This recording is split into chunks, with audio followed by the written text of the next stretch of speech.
Hello दोस्तों, नमस्कार। SM किसी चैनल में मैं आप सभी लोगों का दिल से बहुत बहुत स्वागत करता हूं। दोस्तों, इस वीडियो में हम लोग बात करने वाले हैं यहाँ पे ब्लू चिप कंपनीज के बारे में। एंड ब्लू चिप भी कौन से, अभी ब्लू चिप में लिस्ट निकाले जाए तो बहुत सारे कंपनीज हम लोग को देखने को यहाँ पे मिल जाते हैं। बट यहाँ पे हम लोग ज़्यादा नहीं, 4 दिग्गज कंपनीज की हम लोग बात करने वाले हैं। यूजुअली देखा गया तो ये 4 कंपनियाँ बहुत सारे लोगों के पोर्टफोलियो में यहाँ पे हो सकते हैं। एंड अगर होंगे तो अच्छी बात है। हाँ, सिर्फ इसमें एक ही प्रॉब्लम हम लोग को देखने को मिल जाती है कि कभी कभी जो बिगिनर होते हैं वो इन कंपनीज को खरीद तो ज़रूर लेते हैं, बट ये कितना रिटर्न्स देंगे, हाँ, जो एक्सपेक्टेशन है, हाँ, उससे ज़्यादा एक्सपेक्टेशन लेकर चलते हैं एंड फिर प्रॉब्लम स्टार्ट हो जाती है। सो ऐसे 4 कंपनीज के बारे में हम लोग थोड़ा सा डिटेल में बातचीत करने वाले हैं। बहुत सारे लोगों की कमेंट आते रहते हैं, सर इनके ऊपर तो आप वीडियो ज़्यादा बनाते नहीं हो, क्या ये कंपनी में कोई प्रॉब्लम हो गया, क्या ये कंपनियाँ ख़त्म हो गई? तो दोस्तों, आपको कहना चाहूँगा ये कोई कंपनियाँ ख़त्म नहीं हुई है।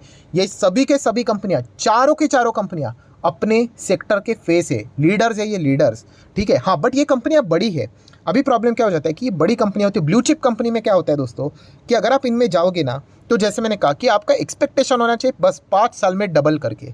उससे अगर आप ज़्यादा एक्सपेक्टेशन रखोगे, छोटा मोटा रखोगे, चल जाएगा। बट आप कहोगे कि बहुत ही ज़बरदस्त भागने चाहिए, तो फिर स्टॉक गलत नहीं है, आपके एक्सपेक्टेशन गलत है। फिर आपको छोटे कंपनीज चुनने चाहिए। एंड इनफैक्ट मैं आपको कहना चाहूँगा, ये कंपनियाँ कोई बर्बाद नहीं हुई, ना तो ख़त्म हुई है। अभी अगर हम लोग यहाँ पे बात करें, बाजार भी बहुत ही टॉप लेवल पे चलते हुए देखने को मिल रहा है, ठीक है। बट ये मार्केट को अगर बहुत ऊपर जाना है, 25, 30, 40, 50, जो कि भविष्य में ज़रूर जाएगा, मैं कल के दिन की बात नहीं कर रहा हूँ, कल का मतलब मंडे के दिन की बात नहीं कर रहा हूँ, हम लोग लॉन्ग टर्म की बात कर रहे हैं, तो डेफिनेटली इन सभी स्टॉक्स का चलना भी इंपॉर्टेंट है, क्योंकि अपने अपने सेक्टर के लीडर्स हैं। एंड जब लीडर चलता है तो बाकी स्टॉक्स भी यहाँ पे चलते हैं। हाँ, सिर्फ यहाँ पे होता क्या है, रोटेशन होता रहता है। अभी अगर हम लोग बात करें 2018 में, ये मैं बार बार बोल चुका हूँ कि ऑटो सेक्टर में क्या हुआ था, भूकंप आया था कि नहीं, तभी के जो जितने भी लीडर्स थे सब पस्त हो चुके थे। आज देखिए पूरा का पूरा ऑटो सेक्टर भागा कि नहीं। तो वैसे ये सारे कंपनियां अगर आप चेक करोगे, ये अपने अपने सेक्टर के लीडर्स हैं, ठीक है। तो इसमें आप लोगों को डरने की जरूरत नहीं। इनफैक्ट अगर आप देखोगे तो यहाँ पे पैसा अभी इन लीडर्स की ओर हम लोग को शिफ्ट भी होते हुए देखने को मिल सकता है। सो यहाँ पे हम लोग एक एक कंपनी की बात करेंगे। सबसे पहले HDFC बैंक, कमाल की कंपनी है, शानदार कंपनी है। अगर आप 5 साल का डेटा देखोगे तो कितना है, लगभग 70% के रिटर्न है। तो अभी हम लोग क्या बोलेंगे कि यूजुअली 5 साल में कितना बनता है, 100%। तो जैसे मैंने कहा कि ये कोई गारंटी वाली बात नहीं, हम कोई FD में निवेश नहीं कर रहे कि आपको गारंटी में 5 साल में डबल ही मिलेगा। ऊपर नीचे थोड़ा होता है, हाँ, बट ये हम लोग ज़रूर कह सकते हैं कि HDFC बैंक ने थोड़ा सा अंडर परफॉर्मेंस दिया है, हम लोग ऐसा भी बोल सकते हैं। पहले तो देखा गया तो कंपनी ने अच्छा ही परफॉर्मेंस दिखाया था, बट उसके बाद जो ये वाला जो फेज़ है थोड़ा ज़्यादा लंबा हम लोग को कंसोलिडेशन फेज़ में जाते हुए देखने को मिला है। इसके पीछे का एक वैलिड रीज़न भी है। कौन सा? Obviously HDFC bank and HDFC limited का मर्जर। जब भी मर्जर हो जाता है, स्टॉक हम लोग को यूजुअली एक ही रेंज में फंसा हुआ देखने को मिल जाता है। इसके पीछे का लॉजिक भी सिंपल है, अलग अलग अप्रूवल चाहिए होते हैं, ये अप्रूवल वो अप्रूवल। अगर कोई अप्रूवल में रुक गया तो कुछ करेक्शंस छोटा मोटा करना पड़ता है, तो इसमें टाइम बहुत जाता है। तो इसीलिए जो बड़े प्लेयर्स होते हैं, जहाँ जहाँ पे मर्जर्स देखने को मिल जाती है, यूजुअली वहाँ पे हम लोगों को थोड़े से वो रुकते हुए देखने को मिल जाते हैं, ठीक है। इसका अर्थ ये नहीं होता कि कंपनियां खराब है करके, चाहे तो वो निवेश भी कर सकते हैं। अभी IDFC फर्स्ट बैंक का भी तो मर्जर चल रहा है, फिर भी GQG पार्टनर ने पैसा लगा दिया। एक आप एवरेज बात को समझिए। सो आप देख सकते हो लगभग साल भर की अगर हम लोग बात करें तो एक ही रेंज में हम लोग को स्टॉक देखने को मिला है। रिटर्न्स तो बने, कितना बना है साल भर में, एक साल में 11% की रिटर्न्स, एटलीस्ट FD से तो बेटर ही है, ठीक है। पोस्ट टैक्स पकड़कर भी अच्छा ही है।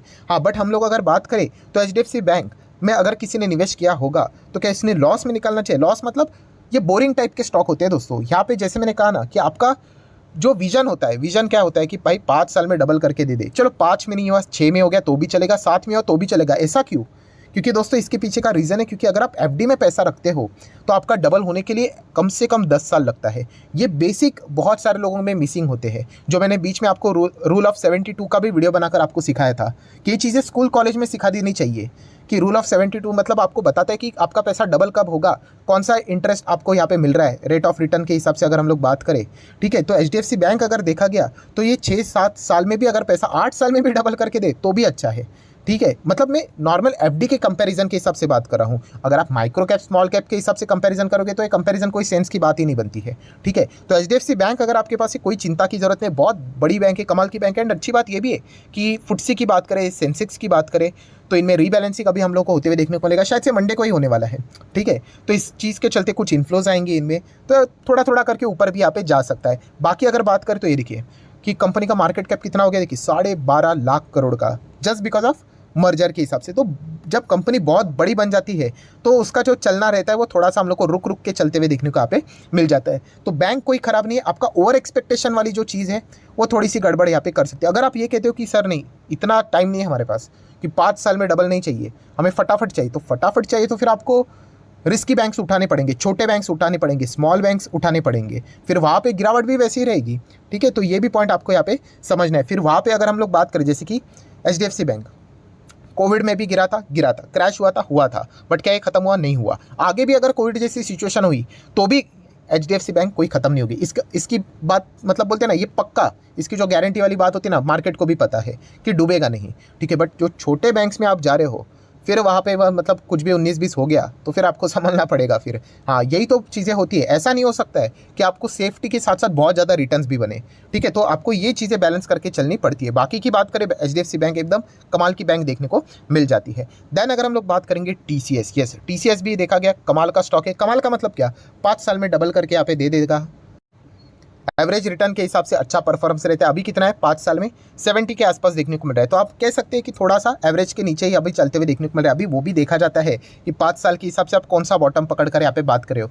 जैसे जैसे टाइम आगे जाएगा ये बॉटम बन जाएगा तो उस हिसाब से 5 साल में ऐसा लगेगा कि 100 भी बन गए करके, बट ओवरऑल उसी के आसपास रिटर्न्स बन जाते। प्लस यहाँ पे बोनस, बायबैक, स्प्लिट डिविडेंड जैसी भी चीज़ें लगातार यहाँ पे चलती रहती है। सो TCS भी देखा गया तो अपने सेक्टर का, IT सेक्टर का लीडर है। एंड यहाँ पे तो रीज़न भी आपको पता ही है, विदेश से IT कंपनीज में हम लोगों को जो इनका बिजनेस यहाँ पे बनता है वो थोड़ा सा स्लो डाउन होते हुए देखने को मिला, बट वो एक एक्सटर्नल इशू है। सो फाइनेंस में भी देखेंगे तो इतना बड़ा रिटर्न नहीं बना है।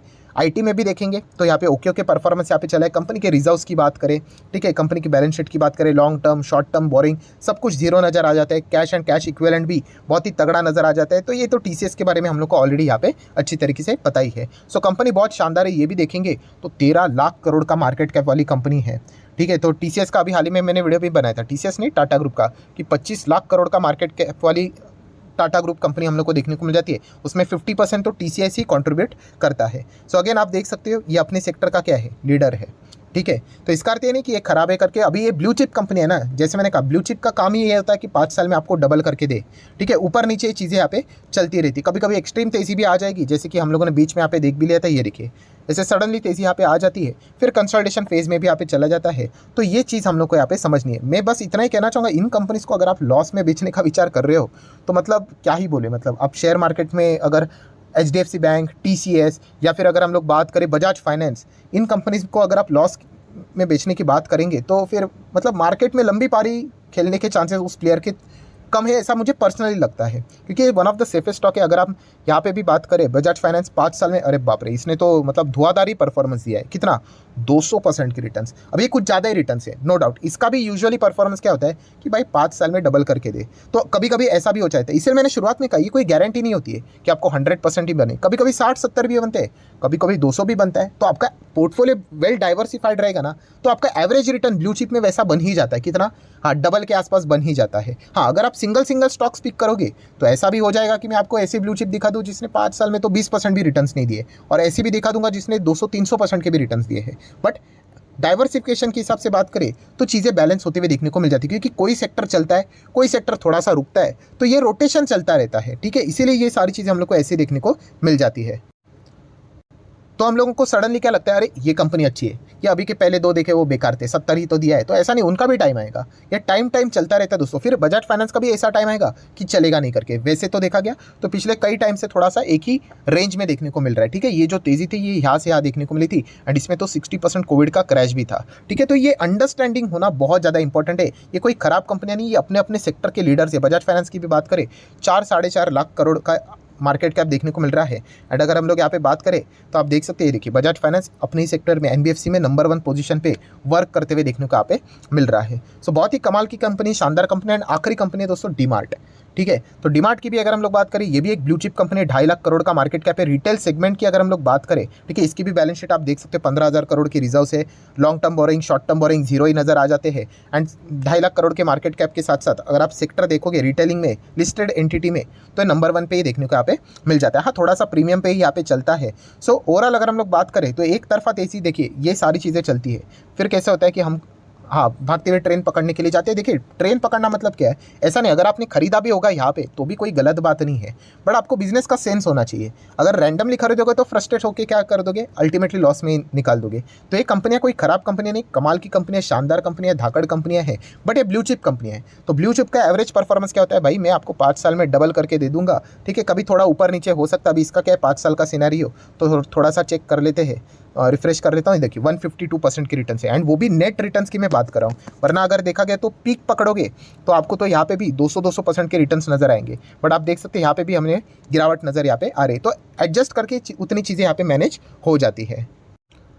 सो ठीक है दोस्तों, कुल मिला के कंक्लूजन क्या निकल कर आता है, देखिए स्टॉक मार्केट में कैसे शेयर ऊपर जाते हैं, ठीक है, ऊपर जाना तो हर किसी को अच्छा लगता है, बट नीचे आते हैं ना, उसमें एनालिसिस का बहुत इंपॉर्टेंट रोल होता है। ठीक है, अगर नीचे आते वक्त अगर आप यहाँ पे मतलब जस्ट नीचे आ रहे इसीलिए अगर आप बेच दोगे तो फिर मार्केट में टिकना बहुत मुश्किल हो जाएगा, क्योंकि हर कोई स्टॉक आज के आपके पोर्टफोलियो में जितने भी कंपनीज है, हर कोई स्टॉक कभी ना कभी तो नीचे यहाँ पे आएगा ही आएगा। तो नीचे वो क्यों आ रहा है उसके पीछे का रीज़न पता होना चाहिए। सो ये जो चारों के चारों कंपनीज की अगर हम लोग बात करें, ठीक है, इनमें कोई इंटरनल इशू नहीं है। ठीक है, गिरावट में सबसे वर्स्ट चीज़ कौन सी होती है कि इंटरनल इशू, क्योंकि इंटरनल इशू में क्या होता है कि हाँ वो कम बैक नहीं कर पाएंगे, बट ये बड़ी कंपनियां और यहाँ पे प्लस माइनस यहाँ पे चलता रहता है। सिर्फ यहाँ पे एक ही प्रॉब्लम होता है, वो उन कंपनीज का प्रॉब्लम नहीं है। एक बिगनर का इशू क्या होता है कि ये इन स्टॉक्स को खरीद तो लेते हैं, हाँ, बट ओवर एक्सपेक्टेशन का शिकार हो जाते हैं। अगर आप ज़्यादा एक्सपेक्टेशन रख रहे हो कि इन कंपनीज में मुझे फटाफट रिटर्न्स मिल जाए करके, तो फिर आप चाहो तो फिर छोड़ सकते हो इन कंपनीज में, क्योंकि यहाँ पे फटाफट रिटर्न्स नहीं बनते हैं। ठीक है, हाँ, बुल मार्केट में हम कह सकते हैं, बुल मार्केट मतलब फिलहाल 20+ हम लोग यहाँ पे चल ही रहे हैं। ठीक है, तो इस हिसाब से अगर चलता ही रहे तो अच्छा माहौल यहाँ पे बनता ही रहा तो अच्छी खासी तेज़ी ज़रूर बनेगी, बट हाँ अल्टीमेटली एवरेज रिटर्न्स तो उतने ही बनते, कितना 5 साल में डबल के आसपास, थोड़ा ऊपर थोड़ा नीचे यहाँ पे हो सकता है। अभी बजाज फाइनेंस का कैसा 200% के रिटर्न्स थे। ठीक है, अभी HDFC बैंक, TCS के इतने नहीं बने, तो वहाँ पे हम लोग को चीज़ें भी अच्छी होती हुई देखने को मिल जाएगी। सो ओवरऑल पोर्टफोलियो में हम लोग को वो एवरेज रिटर्न 5 साल में डबल के हिसाब से ब्लू चिप में देखने को मिल जाती है। इसीलिए ओवरऑल अगर आप ये भी चेक करोगे, इंडेक्स भी, ठीक है, निफ्टी की अगर हम लोग बात करें, उनके भी रिटर्न्स वैसी होती है, 5-6 साल के आसपास आपको डबल करके वो पैसा दे देता है। क्यों? क्योंकि इंडेक्स के तो ये पार्ट है, ये भागेंगे जिस तरीके से, वैसे तो इंडेक्स में इनका कॉन्ट्रीब्यूशन देखने को मिल जाता है।